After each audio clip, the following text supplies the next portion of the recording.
Arya madam, काल तुम्ही आमच्या घरी आला होता, बेशुद्ध होऊन पडला. नक्की काय झालं होतं? कशामुळे चक्कर आली तुम्हाला? गोपाळजी, मी खरं सांगते, पण मला चक्कर नव्हती आली. मग बाहेर जिथे पूजा मांडली होती ना, तिथे मी सर्वांसोबतच बसले होते आणि एक छोटा मुलगा आला आणि मला म्हणाला की मला कोणीतरी आतमध्ये वाड्यात बोलवलंय.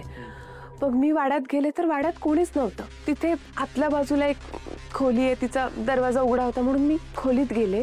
खोलीत तेव्हा खरंच कोणी नव्हतं, मला आठवतंय. पण अचानक मला मागून डोक्यात कोणीतरी मारलंय असं मला वाटलं. म्हणजे कदाचित काहीतरी लागलं असेल किंवा काय पडलं वगैरे असेल वरून, मला माहित नाही. आमच्या घरात तुम्हाला कोण काम? नाही, तुमच्या घरातल्यांनी असं नाही म्हणते मी, पण जे घडलं ते सांगते. तुम्ही कोणाला बघितलं का तिथं आजूबाजूला? काय लय लागले का तुम्हाला? हो, जरा. तुमची हरकत नसेल तर मी बघू शकतो का? हो, बघा ना.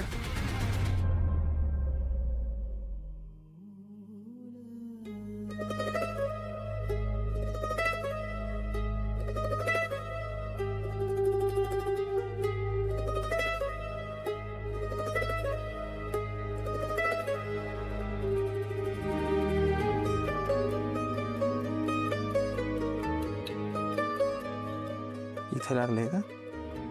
नाही गोपाळजी, ह्या इथे वरती. इथं? आऊ आऊ. बापरे, बरंच लागलंय की हो.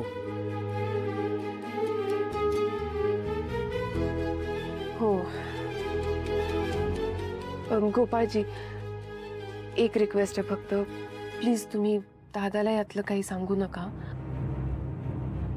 कारण दादाला जर हे कळलं तर तो अख्ख्या गावाला धारेवर धरेल. म्हणजे मी मुद्दाम त्याला या गोष्टी सांगितल्या नाही, कारण एकतर तिथे पूजेचं सगळं वातावरण आणि त्याने उगाच तुमच्या घरी खूप तमाशा केला असता. काय त्याची चूक नाही, तो सगळं सहन करेल गोपाळजी. पण मला जर त्रास झाला, त्याला अजिबात सहन होत नाही ती गोष्ट. म्हणून मी ठरवून काही गोष्टी त्याला सांगत नाही. तुम्हाला सांगते, मी शाळेत होते आणि वर्गातल्या एका मुलाशी माझं भांडण झालं होतं. तर त्याने रागाच्या भरात माझ्या सायकलच्या टायरची हवा सोडली. मग मी आपली सायकल ढकलत ढकलत पायी पायी आले घरी आणि घरी येईपर्यंत खूप दमले होते. आणि मी दमले म्हणून माझ्या भावाने त्या मुलाला रागाच्या भरात इतकं मारलं की त्या दिवशी जर मी मध्ये पडले नसते ना, तो मुलगा कदाचित मेला असता. बापरे.